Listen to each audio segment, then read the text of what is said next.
Hello, this is David. In the book, Carl and Carla have reached the conclusion that that line item adjustment rates really don't come in a specific number. They come in ranges of values. Now, that opens up the door to some ideas that if the appraiser could legitimately use $80 a square foot or $120 a square foot for gross living area, and it would be in the reasonable range, maybe they would go to the high side, and maybe some of the other adjustments they would go to the high or to the low. But once in a while, mathematically, then they could begin to miss the value because they use too many of the high on the range of the adjustment range, or too many on the low. So what we're looking for now is some way to monitor that. So what we're wondering is if this new concept we've been looking at, and it's not a new concept in statistics, but a new concept to appraisers, could the residual analysis help us to alert the appraiser to the times he might be or she might be getting too far off within those ranges, and it's not giving the best value for the subject. So in this spreadsheet that Mr. Number set up, basically it has 10 sales. There's 10 sales here, and it's kind of convoluted because it actually is it's actually a hypothetical market and it's a model at the same time. It's kind of all mixed up. So I'm not going to try to go into it line by line and explain what it is. But what it does do in the end is that it gives the MAPE, a little residual analysis. It gives the MAPE and the max residual as a percentage. So we have an idea of how well, little residual analysis, how well the model predicted. Now in this market, it's going to use the gross living area, car storage, and age, and it's going to vary them between these numbers. Gross living area, for example, could be 800 square foot to 3,000 square foot. But in the model, it's only going to use these two because we want to have some residuals. We want some difference between the actual and what the model predicts so we can get some good measurements. Now, we understand that residuals, by definition, explain and give some kind of a gauge to how well the model predicts for the comparable sales. But what about the subject? Because we care about the subject property.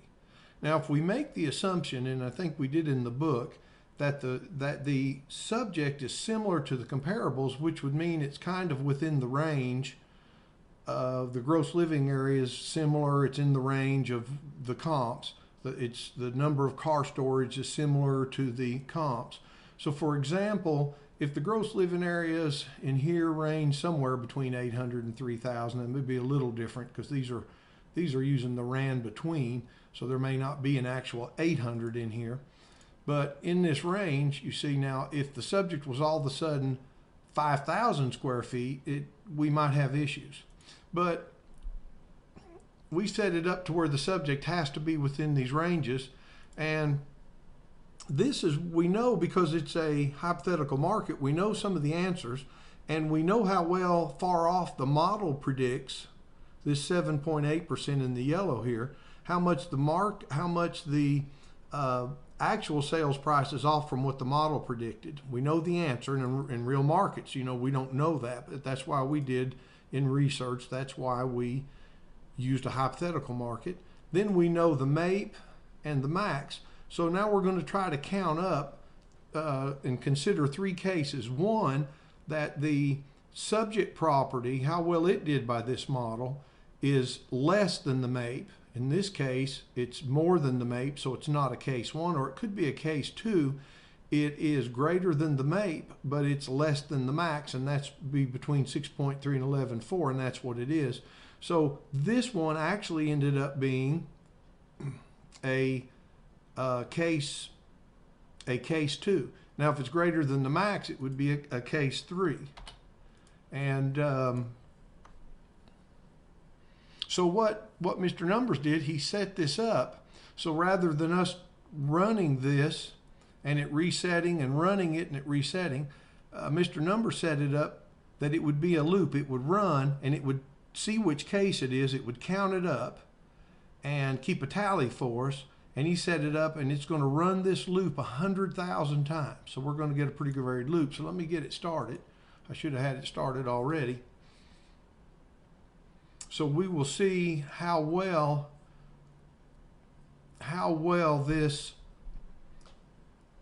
the residuals from the 10 sales, how well do they give us an idea how well the model is going to predict for the subject property. And this is all in the book. So we'll see what answers we get. And the answers may be very slightly off just based on chance. Okay, so it's saying case 1, which means it's less than the MAPE, 57.81% of the time. So the subject property did better than the comps, better than the MAPE, the average, almost 60, close to 60% of the time. So that's really good. All right, and then case 2, about 40% of the time. The rest of the time, it was somewhere between the MAPE and the max. And then, was there any in the case 3? Were there any times the subject was greater than case 3? And the answer is yes. About 2.5% of the time it was greater.